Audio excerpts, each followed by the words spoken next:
Syrian uprising started back in January, but it shows no signs of going anywhere. So in order to find out what exactly is going on, the Conservative British MEP Sajjad Karim invited members of the Syrian opposition groups to come to the European Parliament this week to tell him face to face. So thanks very much for coming to meet me here today for a coffee. First of all, I want to know that you've met Mr. President Al Assad. How was that? Well, I found Bashar Al Assad to be a very charming and personable man. We had a very detailed series of discussions with him whilst I was in Damascus as part of a European Parliament delegation. And we spoke in quite some detail about the need for reform processes, for the opening up and transparency of decision-making, greater democracy within Syria and the empowerment of women, development agenda, even the green economy and agenda. And he said all the right things. Do you believe everything he said? Well, no, I wouldn't go so far as to say that you're ever going to take the view that somebody can deliver upon everything that they are saying. But all of this conversation took place before the Arab Spring had started off in the Arab world. And it was a time when, you meet a leader who's in the position that he's in, and he at least is giving you some indication of a reform programme. Of course, he's not going to be able to deliver on all of the things that he was saying to us. But it's quite clear today that Syria has chosen a very different path to the one that he was making reference to at the time that he met with us. So you sound like you're on his side now. No, not at all. Not at Okay. all. I mean, I wanted to deal with the question that you raised. What sort of a person is he? Well, I found him on a personal level to be very, very charming. And in fact, I've said this in a parliamentary speech that I made, that whilst on a personal level he is very charming, what is actually happening is something completely different. And therefore, he must go, he must step aside immediately. OK. But you didn't expect Syria to go down that path when you met him? I don't think anybody could have predicted what is happening in the region at the time that I was meeting with President Assad. The movements that have taken place are very welcome. Of course, you have movements, genuine movements by people who are reaching out for their independence, for greater freedoms, for democracy. And it's a very positive movement that's taken place. And, of course, as a union, the European Union welcomes all of that. But what is absolutely essential is that we provide support where we can. And this is what we need to be doing more of in Syria. And what's going to happen now in Syria? Where is it going? I mean, it seems to be at a crossroads. Is there a civil war on the cards now? What do you think? Very difficult situation that we are in. We quite clearly have a population which, whilst not unanimously, but the majority of which wants to see a movement towards genuine freedoms take place. And you have in place a authoritative regime which is doing absolutely everything in its power, regardless of what human rights abuses it may be committing in the process. It is doing absolutely everything in its power to crush that movement. It seems like, on the other hand, though, that Bashar is not, or does have some support from the middle class, for example, the Kurds, and until that doesn't change, he can just stay quite comfortably where he is. Do you agree with that? Well, I don't think he's feeling comfortable at all because, as you are very well aware, he has just given, a matter of hours ago, an interview to an American news channel where he is distancing himself from the actions that are taking place and saying it is not my military. I am president, but the military belongs to the government, and therefore he's creating a distance between himself and what the military is actually doing. So I don't think he's feeling comfortable at all. But the point is this, that Bashar al-Assad needs to know that he is the public face of Syria, and ultimately it is him as one of the individuals who will be held to account for what the military is doing today. So I think today he is feeling far from comfortable. And you met him last year, so you would have got his business card, maybe his number. Have you picked up the phone and called him since this started in January? I don't have a direct number to Bashar al-Assad at all. In fact, that was the first and only time that I met him.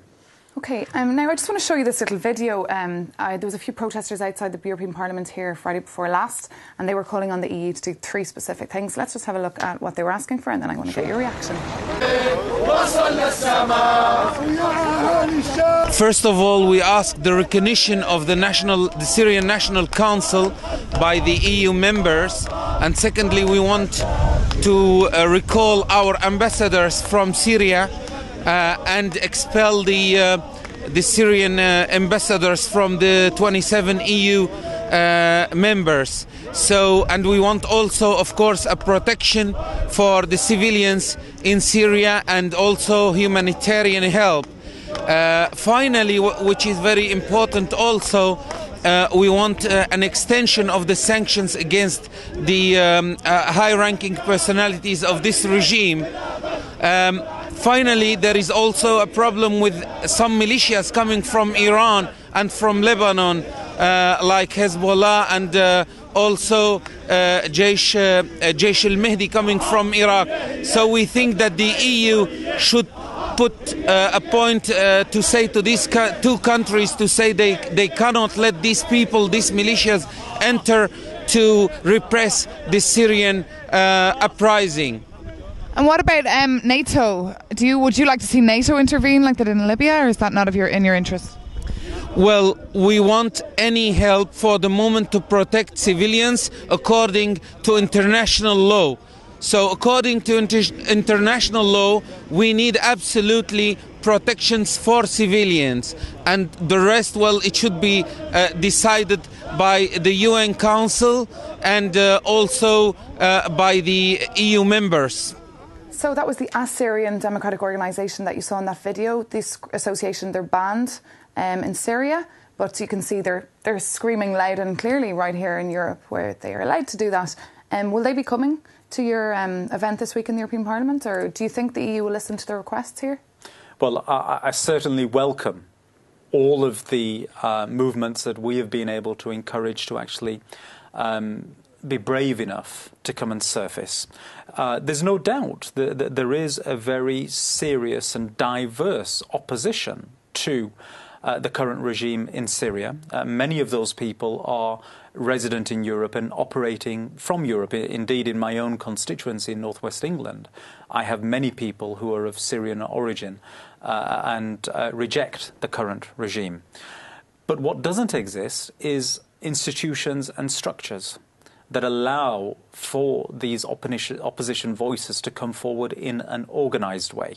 And that's why I've arranged and organised a conference that I have here in the European Parliament, because I want to bring these groups in from right across Europe to come in and have a platform. And I genuinely hope that based upon what is going to happen in the conference, at the end of it, we will start to see a much better organisation of the opposition coming forward and taking place. And I strongly encourage all the disparate views that these people have. That's the biggest part of democracy. And just with regard to military intervention, do you think that's on the table? I mean, last week, the Swedish Foreign Affairs Minister here in Brussels, he said it was off the table completely. But there have been protesters as well here in Brussels outside NATO, asking NATO to intervene like they did in Libya. There are various calls from within Syria and external to Syria for military action to be provided. I think it's far too early still, even at this stage, to be making any predictions as to how this is eventually going to play out.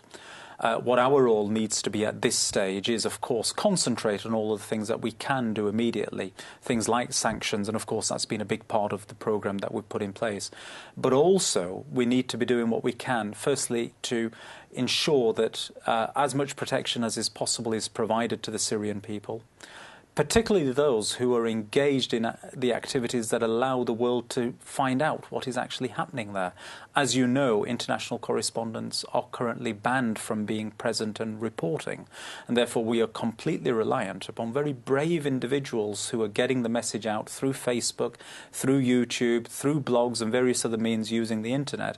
And of course, as I sit with you here, we have a situation where the Syrian authorities are really cracking down and picking up those individuals and they are effectively disappearing, and we're seeing a real restriction in the sort of reporting that is coming out from Syria.